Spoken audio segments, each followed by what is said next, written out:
Good morning students, Shri Saraswat विद्यालयની અંદર આપ સૌનું હાર્દિક સ્વાગત છે। હું છું કુલદીપ ટંડેલ અને આપણે ફિઝિક્સ સબ્જેક્ટનો અભ્યાસ કરી રહ્યા છીએ। તો 10મા ચેપ્ટરની અંદર આગળ વધીએ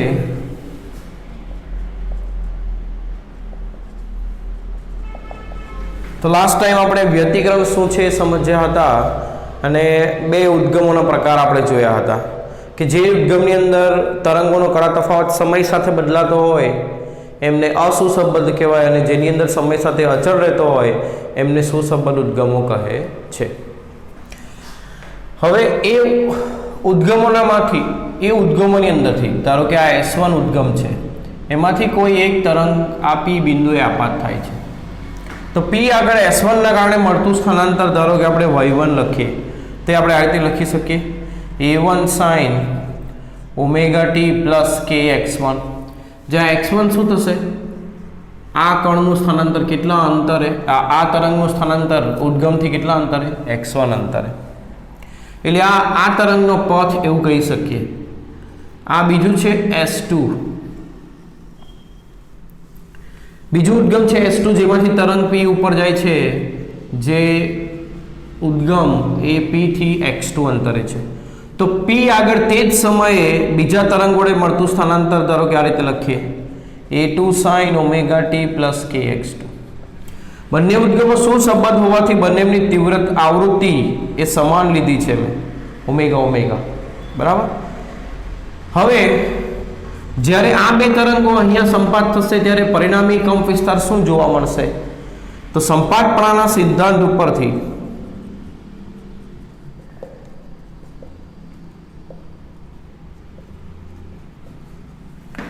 પરિણામી કંપ વિસ્તાર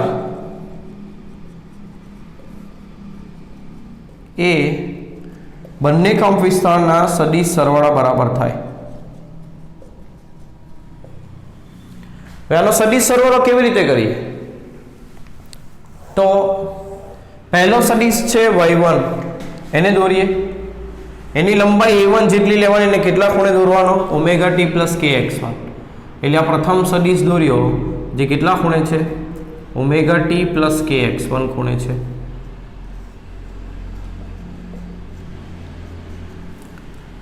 પછી આ બીજો સદિશ દોરીએ y2 જે કેટલા ખૂણે દોરવાનો, ઓમેગા t પ્લસ kx2, ધન x અક્ષ સાથે ઓમેગા t પ્લસ kx2, આ ખૂણે આ બીજો સદિશ દોર્યો y2।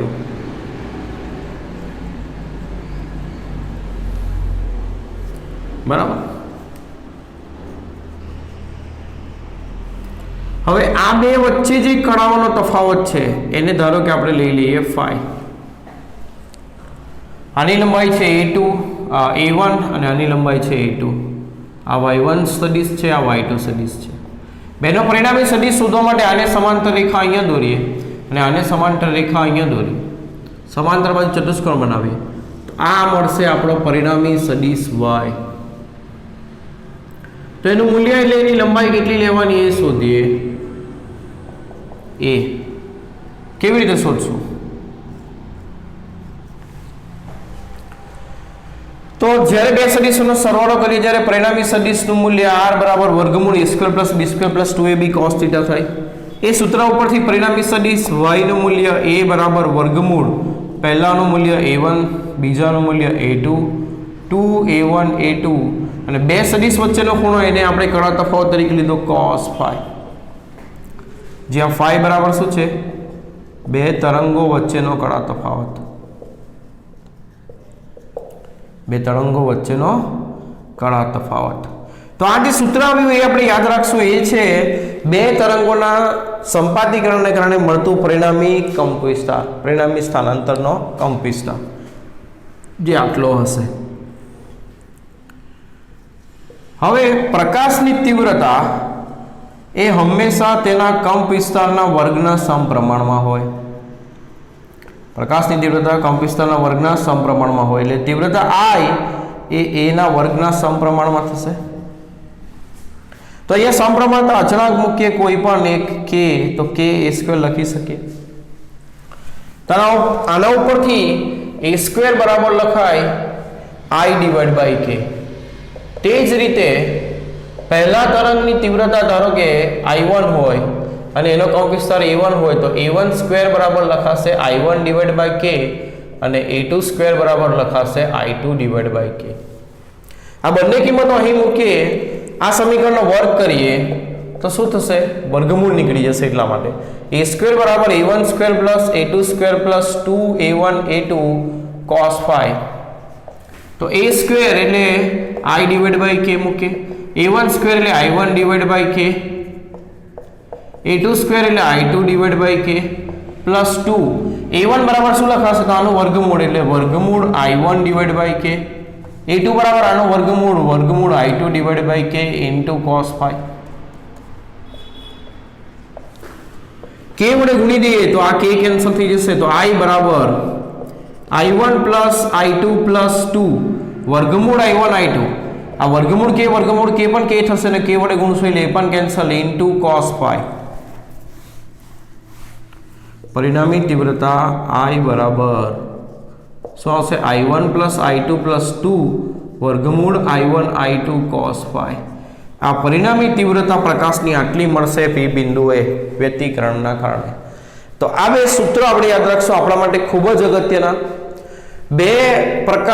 બે ઉદ્ગમમાંથી નીકળતા પ્રકાશના તરંગોની તીવ્રતા i1 i2 હોય તો સંપાતીકરણ બિંદુ એટલે વ્યતિકરણ થતા બિંદુએ પરિણામી તીવ્રતા આટલી મળે અને પરિણામી કંપ વિસ્તાર આટલો મળે. આ ખૂબ જ અગત્યનું. બરાબર.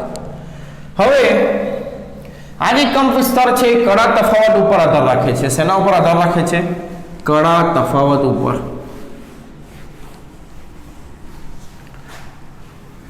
કારણ કે જો બંને સૂત્રમાં cos phi છે એટલે કડા તફાવત બે તરંગોનો સંપાતીકરણ બિંદુએ જેમ બદલાશે તેમ તેમ તીવ્રતા અને કંપ વિસ્તાર અલગ અલગ મળશે.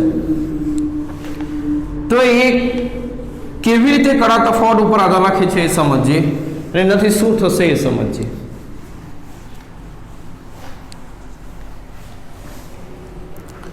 તો આ જે કડા તફાવત છે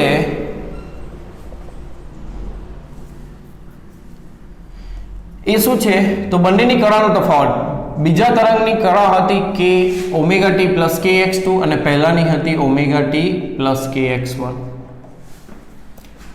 કડા તફાવતને phi વડે દર્શાવે તો omega t plus kx2 minus omega t minus kx1.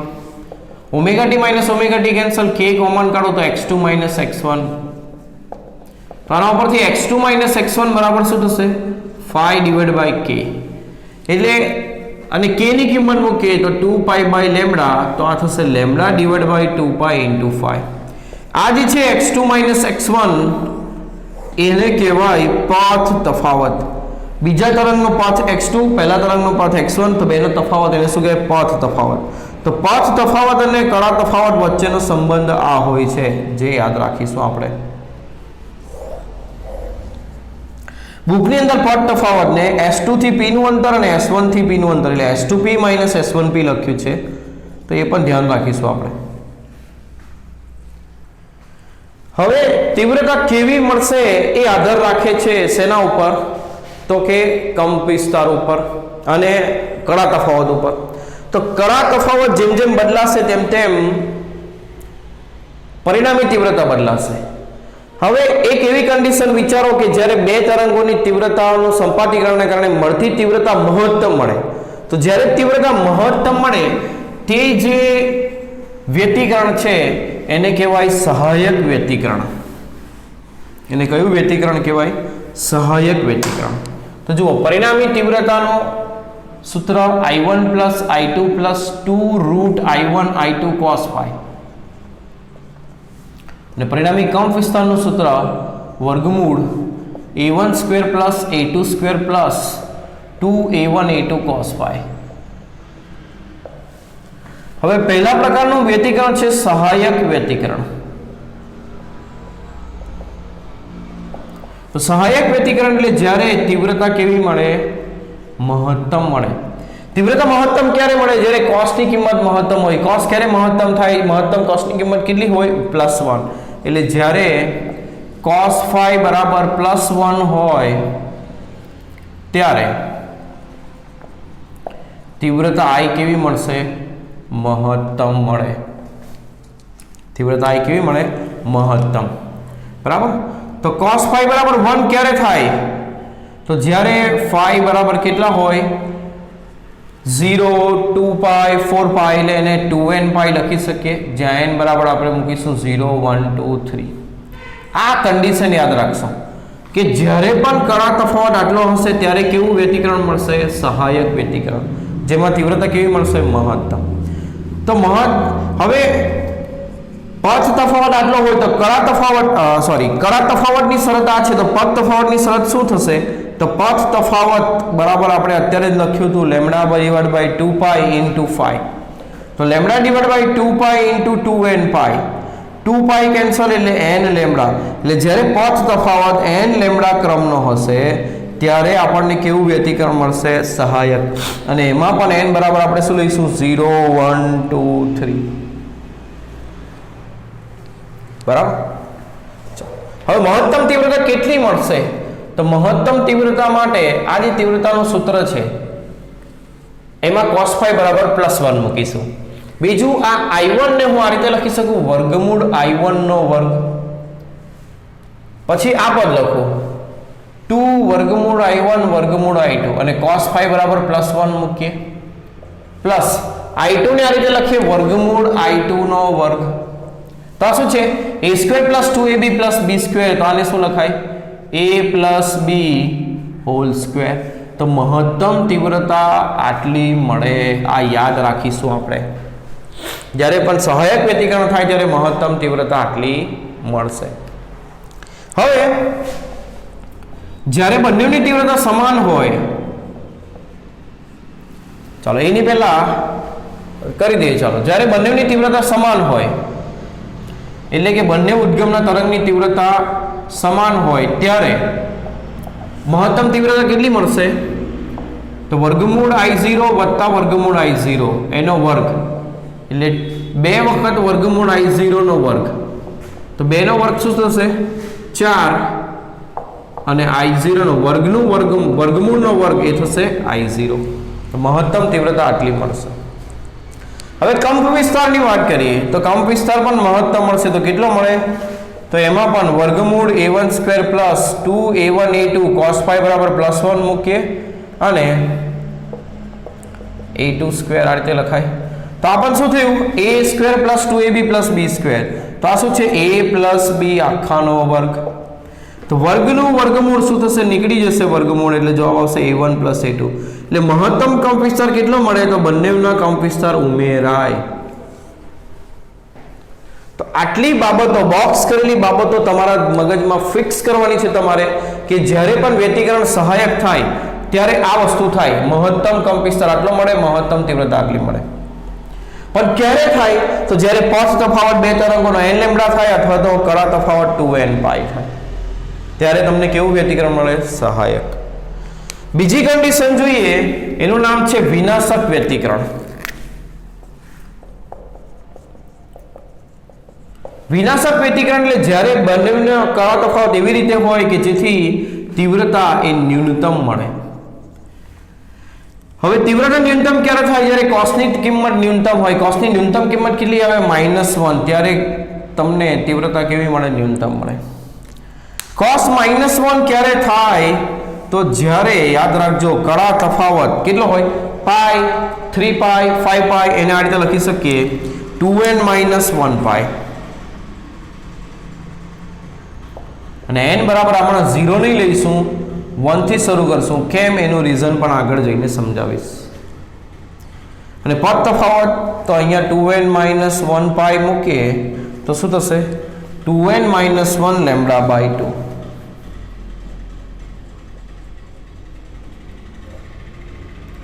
અને n બરાબર આની અંદર લઈશું આપણે 1 2 3. તો ન્યૂનતમ કંપ વિસ્તાર કેટલો મળશે? તો cos phi બરાબર +1 ની જગ્યા ઉપર -1 મૂકો તો આ a² - 2ab + b² એટલે a - b હોલ સ્ક્વેર થશે. અને જ્યારે બંને સરખા હોય ત્યારે √I0 - √I0 નો વર્ગ. તો આ શું થઈ જશે? 0. એટલે તીવ્રતા શું મળશે? 0 મળશે. હવે કંપ વિસ્તારની વાત કરીએ તો આ બરાબર -1 મૂકશું તો આ a² - 2ab + b² એટલે a - b હોલ સ્ક્વેર. એટલે કંપ વિસ્તાર એ A1 માઇનસ A2 થશે. માનાંકમાં એટલા માટે રાખ્યું કે જો A2 મોટો હોય તો પરિણામી કંપ વિસ્તાર, ન્યૂનતમ કંપ વિસ્તાર એ A2 માઇનસ A1 કરશું, અને જો A1 મોટો હોય તો A1 માઇનસ A2. બેના તફાવત જેટલો થાય એ સમજાવવા માટે આ રાખ્યું છે. અને કંપ વિસ્તાર ક્યારે ઋણ હોતો નથી એટલે માનાંક રાખ્યો છે. સમજાયું? ચાલો, તો આટલી બાબતો યાદ રાખશું. કોના માટે? વિનાશક વ્યતિકરણ. જ્યારે બે તીવ્રતાનો કડા તફાવત એવો હોય કે બંને એકબીજાને વિરોધ કરે તો તે જે વ્યતિકરણ મળે એને કહેવાય વિનાશક વ્યતિકરણ. અને એમાં તીવ્રતા આટલી મળશે, કંપ વિસ્તાર આટલો મળશે, અને એ વ્યતિકરણ ક્યારે થાય? જ્યારે પદ તફાવત આટલો હોય ને કડા તફાવત આટલો હોય. બરાબર? તો આ વસ્તુ આપણા માટે ખૂબ ખૂબ ખૂબ અગત્યની, યાદ રાખજો. હવે આના ઉપરથી છે યંગનો બે સ્લિટનો પ્રયોગ. આના ઉપરથી શું છે? યંગનો બે સ્લિટનો પ્રયોગ.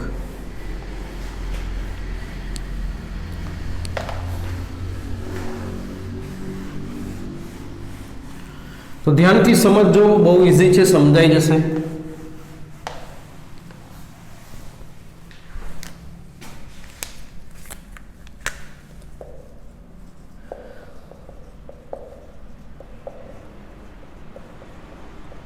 સ્લીટ એટલે એક બારી જેવી એક ગેપ સમજો, જેમાંથી પ્રકાશ અંદર આવશે. તો યંગ નામના વૈજ્ઞાનિકે શું કર્યું? તો આપણે બે ઉદ્ગમ જોઈએ, એટલે બે જગ્યાએથી પ્રકાશ જોઈએ જે એક જગ્યા ઉપર સંપર્ક થાય. તો આપણે એવું કરી શકીએ કે સોડિયમ લેમ્પ બે વાપરીએ. આ બે સ્લીટ એટલે શું પહેલા સમજાવું. આ એક પૂઠું છે, એમાં એક નાનકડું આવું હોલ છે જેમાંથી પ્રકાશ, અહીંથી પ્રકાશ તમે આપાત કરશો તો ફક્ત આમાંથી જ જશે. તો એ હોલને કહેવાય સ્લીટ. હોલને શું કહેવાય? સ્લીટ. તો ધારો કે યંગનો પ્રયોગ કરવો છે તો આપણે બે ઉદ્ગમ જોઈએ, એટલે બે જગ્યાએથી પ્રકાશ આવવો જોઈએ, એટલે બે સ્લીટ આ રીતે બનાવી શકીએ. અને અહીંયા બે અલગ અલગ સોડિયમના લેમ્પ મૂકી શકીએ. પરંતુ શું થશે? જો બે લેમ્પ અલગ હશે તો બંનેની કણા તફાવત અલગ અલગ રીતે બદલાશે, એટલે કણા તફાવત સમય સાથે અચળ રહેશે નહીં અને તે અસુસંબદ્ધ તરીકે ઉદ્ગમ તરીકે વર્તશે. તો એવું ન થાય એના માટે આપણે શું કરીશું? તો સૌપ્રથમ આ રીતની રચના કરીશું કે પહેલા અહીંયા એક સ્લીટ મૂકી, અહીંથી કોઈ એક બલ્બ વડે પ્રકાશ એ આપણે આની અંદર લઈ જઈશું. હવે આ પ્રકાશનું તરંગ આગળ વધશે તો આ ઉદ્ગમ તરીકે વર્તે, આ બિંદુ ઉદ્ગમ તરીકે વર્તે. આપણને ખબર છે તરંગ અગ્ર પરના દરેક બિંદુ ઉદ્ગમ તરીકે વર્તે, પરંતુ પ્રકાશ આટલી સ્લીટમાંથી જ જાય છે એટલે આ બિંદુ ઉદ્ગમ તરીકે વર્તશે. હવે એમાંથી પ્રકાશ આગળ વધે આ રીતે વધશે. હવે અહીંથી પ્રકાશ બહાર જશે એટલે આ બે બિંદુ ઉદ્ગમ તરીકે વર્તે, તો એમાંથી પણ પ્રકાશ આ રીતે આગળ વધે. પ્રકાશ એટલે શું વધે? તરંગ અગ્ર આગળ વધે, અને અહીંયા મૂકેલા પડદા ઉપર એ ભેગા થશે, અને અલગ અલગ બિંદુએ અલગ અલગ તીવ્રતા મળશે. એ આધાર રાખે જે બિંદુએ ભેગા મળે છે તે બિંદુએ બે વચ્ચેનો કણા તફાવત શું છે એ આપણે જોયું, ક્યારે સહાયક મળે ક્યારે વિનાશક. તો બે ઉદ્ગમ બનાવવાનું રીઝન શું છે? તો આ બે જે ઉદ્ગમ છે તે જો એક જ તરંગ અગ્ર પરના બે બિંદુઓ છે, તો એક જ તરંગ અગ્ર પરના બે બિંદુઓ માટે કણા કેવી હોય? સમાન હોય. એટલે જે પણ ફેરફાર આની કણામાં થશે એ બંનેમાં સરખો થશે, એટલે કણા તફાવત એટલો જ રહેશે. એટલે કણા તફાવત સમય સાથે બદલાશે નહીં, એટલે આ ઉદ્ગમ સુસંબદ્ધ ઉદ્ગમ કહેવાશે. ખ્યાલ આવ્યો? હવે જુઓ, તો આ બે ઉદ્ગમો છે જેમાંથી તરંગો આગળ જશે. આ S1 ઉદ્ગમ અને આ S2 ઉદ્ગમ. હવે એની મધ્યમાં વિચારો. અહીં આગળ આ છે પથ તફાવત S1P, ધારો કે આ બિંદુ P છે, અને આ છે S2P. આ P મધ્યમાં છે, S2P અને S1P સરખા થશે. S2P અને S1P સરખા થશે એટલે અહીંયા પથનો તફાવત 0 થશે. S2P માઇનસ S1P અહીંયા આગળ શું થશે? 0 થશે, કારણ કે S1P અને S2P બંને સરખા છે. જ્યારે પથ તફાવત 0 થાય ત્યારે શું થાય? તો ફરીથી યાદ કરો કે જ્યારે પથ તફાવત n લેમ્બડા હોય, n લેમ્બડા એટલે n બરાબર શું મૂકવાનું? 1 2 3 આવું મૂકો એટલે કયું મળે? તો 0 મૂકો તો 0, 1 મૂકો તો 1 લેમ્બડા, 2 મૂકો તો 2 લેમ્બડા. આ રીતનો પથ તફાવત હોય ત્યારે સહાયક વ્યતિકરણ મળે અને તીવ્રતા એ મહત્તમ મળે. જો બંને પ્રકાશની તીવ્રતા સમાન લીધી હોય તો તીવ્રતા મળશે 4I0.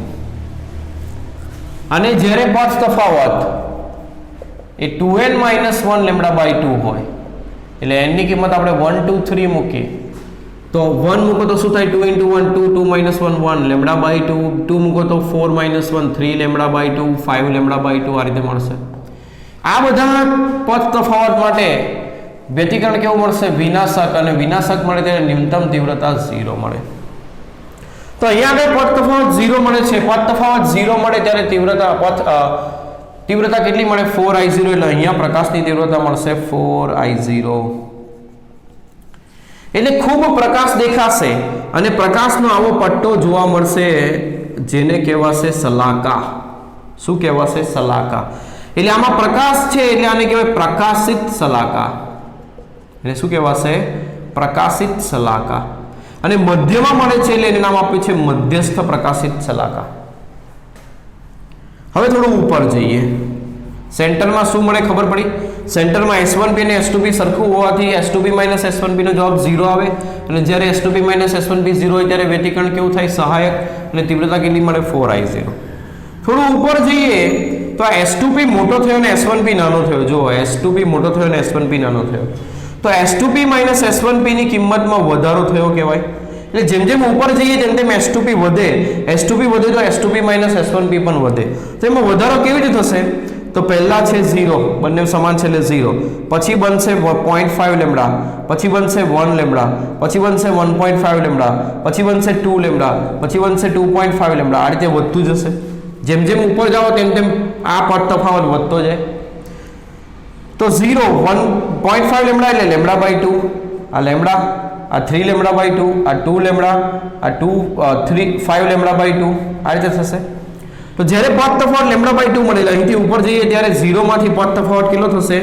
લેમ્બડા/2 જેમ ઉપર જાઓ તેમ તેમ S2p વધે અને S2p વધે તો S2p - S1p ની કિંમત વધે એટલે પદ તફાવત ધીરે ધીરે વધતો જાય આ રીતે વધારો થશે એમાં તો પહેલા 0 છે ત્યારે પ્રકાશિત શલાકા મળી સહાયક વ્યતિકરણ પછી થયું લેમ્બડા/2 જ્યારે પદ તફાવત લેમ્બડા/2 થશે ત્યારે વ્યતિકરણ કેવું મળશે વિનાશક અને તીવ્રતા 0 મળશે એટલે અહીં કોઈ બિંદુ મળશે જ્યાં તમને તીવ્રતા 0 મળશે એટલે પ્રકાશ હશે જ નહીં તો એને કહેવાય અપ્રકાશિત શલાકા આ એક લાઈન મળે એને કહેવાય અપ્રકાશિત શલાકા જ્યાં પ્રકાશ છે ને અને ક્યારે આવી તો પહેલી વખત આવી એટલે એને કહેવાય પ્રથમ અપ્રકાશિત શલાકા હજુ ઉપર જઈએ તો પદ તફાવત હજુ વધશે ને વધીને લેમ્બડા થશે ત્યારે વ્યતિકરણ સહાયક અને તીવ્રતા મળશે 4I0 એટલે ઉપર જઈએ ત્યારે ફરી પાછી તીવ્રતા મળી 4I0 અને તીવ્રતા મહત્તમ મળી એટલે પ્રકાશ બહુ મળ્યો એટલે પ્રકાશિત શલાકા કહેવાશે આ લાઈનને અને શૂન્ય પછી મધ્યસ્થ પછી પ્રથમ વખત આવી છે એટલે પ્રથમ પ્રકાશિત હજુ ઉપર જઈએ તો લેમ્બડામાંથી પદ તફાવત થશે 3 લેમ્બડા/2 જેમ જેમ ઉપર જાઓ તેમ તેમ S2p વધતો જશે અને પદ તફાવત S2p - S1p વધતું જશે ધારો કે તે થયું 3 લેમ્બડા/2 તો જ્યાં 3 લેમ્બડા/2 થાય છે ત્યાં મળે છે વિનાશક વ્યતિકરણ અને ત્યાં તીવ્રતા મળે છે 0 એટલે ફરી પાછી અહીં કોઈક જગ્યા પર તીવ્રતા 0 મળશે તો 0 એટલે કઈ શલાકા કહેવાય અપ્રકાશિત શલાકા અને પ્રથમ પછી પહેલી વખત આવી છે એટલે એને કહેવાશે દ્વિતીય હજુ ઉપર જઈએ તો હજુ પદ તફાવત વધશે 2 લેમ્બડા થશે એટલે ત્યાં ફરી પાછી પ્રકાશિત શલાકા મળશે 2 લેમ્બડા થાય ત્યારે પ્રકાશિત શલાકા મળે અને તીવ્રતા 4I0 મળે તો પ્રથમ પછી આવી છે એટલે એને દ્વિતીય પ્રકાશિત શલાકા આ રીતે આગળ શલાકાઓ મળતી જશે તો એવું જ હવે નીચે આવીએ તો શું થાય તો નીચે એવું થશે જ્યારે નીચે માટે પદ તફાવત લેવો ત્યારે S1p વધારે આવે અને S2p ઓછું આવે એટલે પદ તફાવતને તમારે S1p - S2p કરવાનું અને એમાં પણ આવું થશે જેમ ઉપર વધારો થયો તેમ નીચે વધારો થશે એટલે સેમ શલાકા ભાગ નીચે પણ મળશે પ્રકાશિત અપ્રકાશિત પ્રકાશિત અપ્રકાશિત પ્રકાશિત અપ્રકાશિત અને એના પણ નંબર એ જ આવશે આ પ્રથમ અપ્રકાશિત શલાકા આ પ્રથમ પ્રકાશિત શલાકા આ દ્વિતીય અપ્રકાશિત શલાકા આ દ્વિતીય પ્રકાશિત શલાકા આ રીતે શલાકાઓ મળતી જશે ખ્યાલ આવે છે ચાલો હવે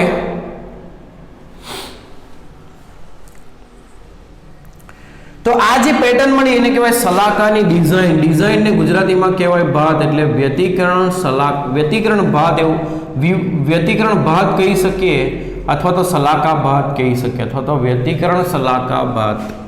આ રીતની ડિઝાઇન મળે. ડિઝાઇનને ગુજરાતીમાં ભાત કહેવાય. તો આ છે યંગનો પ્રયોગ. આવું તમને પડદા ઉપર જોવા મળશે. પરંતુ આ પ્રયોગ કરતી વખતે આ જે બે ઉદ્ગમ વચ્ચેનું અંતર છે ખૂબ નાનું હોય, જેટલું આપણે પ્રેક્ટિકલી રાખી નહીં શકીએ પ્રયોગશાળામાં. એટલે આ પ્રયોગને પ્રયોગશાળામાં કરીને આપણે જોઈ શકતા નથી. ખ્યાલ આવે છે?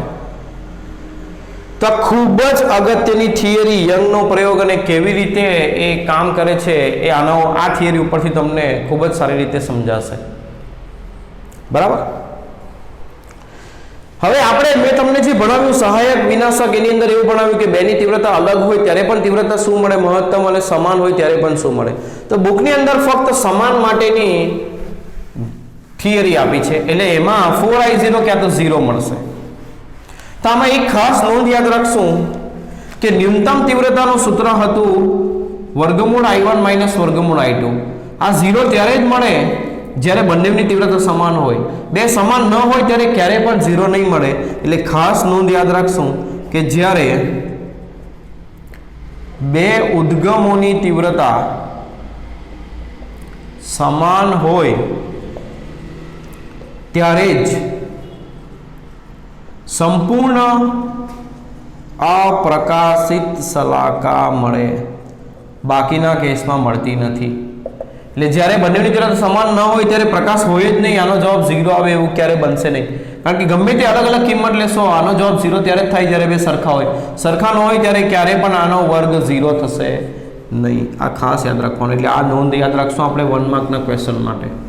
સંપૂર્ણ અપ્રકાશિત સલાકા ત્યારે જ મળે જ્યારે બંને ઉદ્ગમોના પ્રકાશની તીવ્રતા કેવી હોય? સમાન હોય. તો આ વસ્તુને મગજમાં લઈને આપણે ચાલશું. હવે બુકની અંદર જે તારવણી આપી છે એ પણ સમજાવી દઉં. તો ધારો કે પહેલા ઉદ્ગમમાંથી નીકળતો પ્રકાશ એના તરંગનો કંપ વિસ્તાર P બિંદુ આગળ આ રીતે લીધો છે. y1 બરાબર a sin ઓમેગા t, અને બીજો કંપ વિસ્તાર a cos ઓમેગા t, અને બીજો કંપ વિસ્તાર લીધો છે a cos omega t plus phi. એટલે phi શું થાય? બંનેની કળાઓનો તફાવત. આ માઇનસ આ કરો તો તમને જવાબ phi મળે. એટલે phi કળાઓનો તફાવત. એટલે જ્યાં ભેગા થાય ત્યાં કળા તફાવત phi છે. એટલે એકને ઓમેગા t લખ્યું તો બીજાને ઓમેગા t પ્લસ phi લખ્યું, જેથી તફાવત phi મળે. અને બંનેના કંપ વિસ્તાર સરખા લીધા એટલે બંનેની તીવ્રતા પણ સમાન લીધી. એટલે સમાન તીવ્રતાવાળો કેસને અહીંયા સોલ્વ કરવામાં આવે છે. બરાબર? તો અહીંયા તીવ્રતા કંપ વિસ્તારના સમપ્રમાણમાં થશે તો બંનેના પ્રકાશની તીવ્રતા I1 I2 સમાન થશે, અને તે કેટલી થશે? I0. ને I બરાબર k a² લખાય એટલે k a² બરાબર આપણે શું મૂકી શકીશું? I0. બંને ઉદ્ગમની તીવ્રતા. હવે જ્યાં ભેગા મળે ત્યારે સંપાતીકરણના કારણે પરિણામી તીવ્રતા શું મળશે? તો બંનેનો સદિશ સરવાળો. તો a cos omega t plus a cos omega t plus phi થશે. હવે આમાંથી a કોમન કાઢીએ તો આ cos omega t plus cos omega t plus phi થશે. હવે c પ્લસ c આવ્યું તો એ સૂત્ર કયું વાપરશું અહીંયા આગળ? cos a plus cos b બરાબર થાય cos a plus b by 2 plus cos a minus b by 2.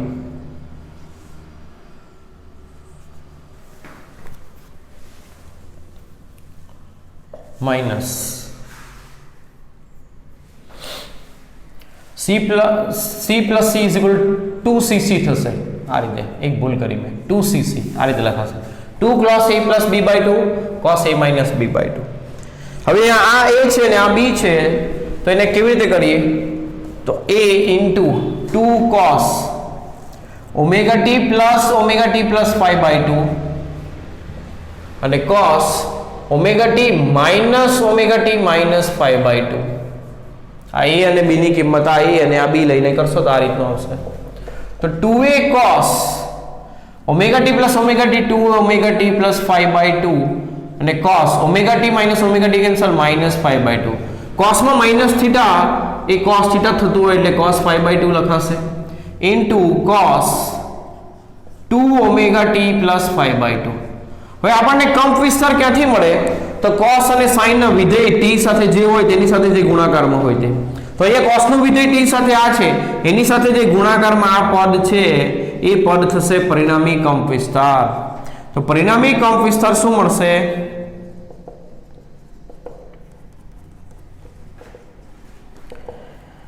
તો 2a cos 5/2 મળશે. આ cos સમયનું વિધેય છે એટલે એની સાથે જે ગુણાકારમાં છે એ કંપ વિસ્તારમાં આવશે. બરાબર? તો એના પરથી પરિણામી તીવ્રતા શું મળશે? તો પરિણામી તીવ્રતા I બરાબર k² લખવાનું હોય અને a એટલે કંપ વિસ્તાર, તો આનો વર્ગ કરો તો 2 નો વર્ગ 4a² cos² 5/2 આ રીતે થશે. તો ka² આ પદ આવ્યું 4 * ka² cos² 5/2. ka² બરાબર આપણે શું મૂકી શકીએ? I0, એટલે જવાબ આવશે 4I0 cos² 5/2. આ પ્રમાણેની તીવ્રતા મળશે. એટલે બંનેની તીવ્રતા સમાન હોય ત્યારે પરિણામી તીવ્રતાનું સૂત્ર આ આવશે. ચોપડી પ્રમાણેની તારવણી આપણે આ રીતે કરશું. બરાબર? હવે જ્યારે સમય સાથે બંનેની કળા બદલાતી જતી હોય, બંને ઉદ્ગમની કળા બદલાય, જો સમય સાથે ઉદ્ગમોની કળા બદલાય તો તે ઉદ્ગમોને અસુસંબદ્ધ ઉદ્ગમ કહે. અને અસુસંબદ્ધમાં પરિણામી તીવ્રતા એ બંનેની વચ્ચેની કળા બદલાય એટલે કળા તફાવત બદલાય, કળા તફાવત બદલાય એટલે તીવ્રતા બદલાય. એનો મતલબ એવો થયો કે પડદા ઉપર પહેલા અહીંયા 4I0 તીવ્રતા મળતી, હવે કંઈક બીજી જ મળશે. એટલે સમય સાથે આ તીવ્રતા પણ બદલાતી જશે. એટલે સલાકા ભાગ સમય સાથે બદલાશે.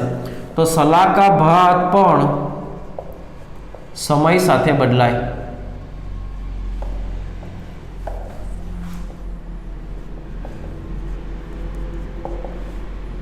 જેથી પરિણામી તીવ્રતા કેટલી મળે? તો આ તીવ્રતાનો સરેરાશ એટલે I નો સરેરાશ લઈએ તો આનો સરેરાશ એટલે 4I0 cos² 5/2 નો સરેરાશ. 4I0 તો અચળાંક છે અને cos² 5/2 નો સરેરાશ લઈશું તો cos નો 2 ઘાત છે.